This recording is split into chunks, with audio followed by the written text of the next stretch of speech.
আজকের গণসমাবেশে প্রধান অতিথি হিসেবে শুভাগমন করবে দেশপ্রেমিক, ইসলাম প্রেমিক, মানবতা প্রেমিক তৌহিদি জনতার হৃদয়ের স্পন্দন ইসলামী আন্দোলন বাংলাদেশের মোখতারাম সিনিয়র নায়েবে আমির মুফতি সৈয়দ মোহাম্মদ ফয়জুল করিম সাহেব হাসান।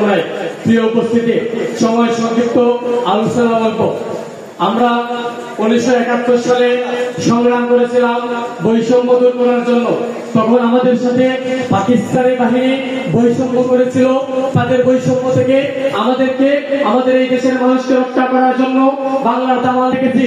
বারবার বিভিন্ন সরকারের শাসন আমরা দেখেছি, বারবার বিভিন্ন নেতার শাসন আমরা দেখেছি, বারবার বিভিন্ন আদর্শের শাসন আমরা সর্বশেষ দেখেছি আওয়ামী ফেসিবাদ, আওয়ামী জাহিলিয়াতের শাসন।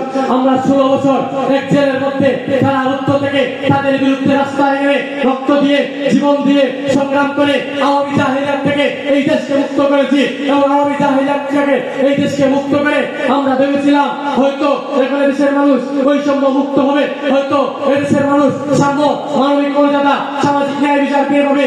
কিন্তু না, আমরা দেখতে পাচ্ছি বড় চোখ বড় করে আমাদের এই পত্রিকার হেডলাইনে চলে এসেছে ঢাকায় সিটি মেয়র ঘোষণা হয়, চট্টগ্রামে সিটি মেয়র ঘোষণা হয়, বরিশালের সিটি মেয়রের সাথে বৈষম্য হয়।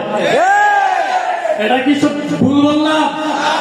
যদি বৈষম্য দূর করার জন্য এদেশের ছাত্র সমাজ জীবন দেয়, যদি সাম্য প্রতিষ্ঠার জন্য, যদি ন্যায় বিচার প্রতিষ্ঠার জন্য এদেশের ছাত্র সমাজ রাস্তায় নামতে পারে, এদেশের জনতা রক্ত দিতে পারে, জীবন দিতে পারে, মুক্তি ফাজুল করেন জীবন বাজি রেখে যদি 5 তারিখ সর্বপ্রথম কারফিউ ভেঙে রাস্তায় ছাত্রদের অভিভাবক হিসেবে নামতে পারে, তাহলে তাকে মেয়র ঘোষণা করতে আদালতের সমস্যা কোথায়? এই জাতি জানতে চায় আপনাদের সমস্যা কোথায়? আগে চলতো ভারতের প্রেসক্রিপশনে, এখন আপনার কাজের প্রেসক্রিপশনে দেশ চালা।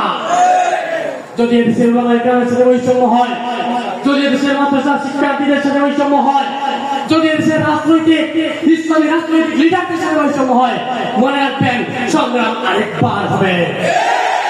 আমরা দেখতে পাচ্ছি এই বৈষম্য বিরোধী আন্দোলনের পরে পিলখানা হত্যার তদন্তের জন্য আলাদা কমিশন গঠন করা হয়েছে। আমরা দেখেছি 24 জুলাই বিপ্লবের জন্য বিচার কার্যের জন্য আলাদা কমিটি গঠন করা হয়েছে। কিন্তু ছাত্রা চত্বরে এই দেশের জন্য, রাসূলের জন্য, ইসলামের জন্য জীবন দানকারী সে সকল শহীদদের বিচার নিশ্চিত করার জন্য অন্তর্বর্তীকালীন সরকার কোনো কমিশন গঠন করে নাই। জানতে চাই এটা কি বৈষম্য নয়? তাহলে আলেমদের সাথে বৈষম্য কেন? আপনারা দেখেছেন সম্প্রতি একটি সংলাপ ঢাকায় অনুষ্ঠিত হয়েছে সকল গণতান্ত্রিক সংগঠনকে নিয়ে, যারা ঢাকায় ডাক দিলে 100 মানুষকে হত্যা করতে পারবে না তাদেরকে নিয়ে সংলাপ করেছে।